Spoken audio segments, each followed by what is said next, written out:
Hey there, I have another easy recipe. This is actually one that I got from Nom Nom Paleo. She's got some really good, clean recipes and they're delicious. This one uses the air fryer and chicken thighs. So it's air fryer chicken, I think it's called crackling chicken. But first thing I'm gonna do is take my chicken thighs. This is one package of Costco chicken thighs. I've thawed them most of the way. And then I laid down some plastic wrap. And then I like to put another layer on top because I'm going to flatten these down a little bit so they cook a little more even. And I'm going to take this little guy here and just kind of smash them down. You don't have to put all this saran wrap. I don't know, all the chicken juice going everywhere grosses me out a little bit. So I'm going to smush these down until they're pretty even in thickness. They don't need to be totally flat. We just don't want some really thick parts and then really flat, thin parts. So just kind of smush them down until they're all about the same thickness throughout. Obviously some spots are going to have, be a little thinner than others, but that's okay. And you can also do this with bone-in chicken thighs, but these are bone out. This is my preference. So now I'm going to take the top layer of saran wrap off, set it aside because I have a whole nother batch that I'm going to do.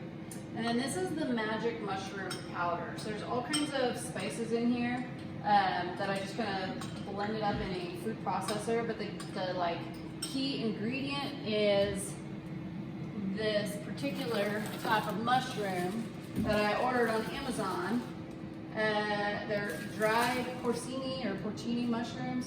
I'm sure you can probably find them in stores too, but there's like, I don't remember how much, but there's some of these, like 2 ounces maybe, in here, and it just gives them such a great flavor.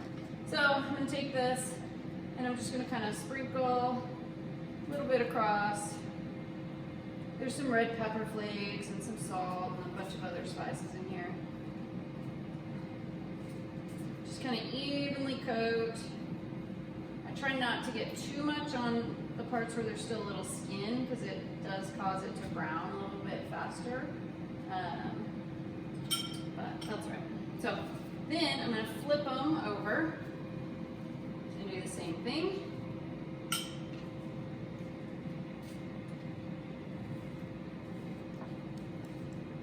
In fact, I'm touching chicken with my bare hands. It was a big step for me. I'm used to being completely grossed out by it, but gotta overcome these things, right? So now I'm gonna just finish sprinkling this on the other side. Just a nice even coat.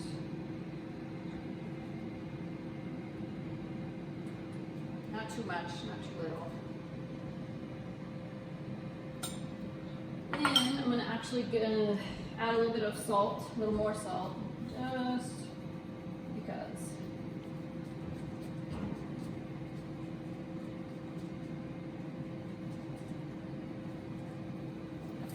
And then I've had my air fryer here heating. It's been preheating for a little bit, probably way too long, which is fine. So I'm gonna pull it out. I just have the bottom tray in there, and then I'm gonna fit these in here as best I can. Trying not to overlap too much, but I'm gonna smush them in there pretty good. Because just over time I've learned they'll shrink up a little bit and they'll cook fine.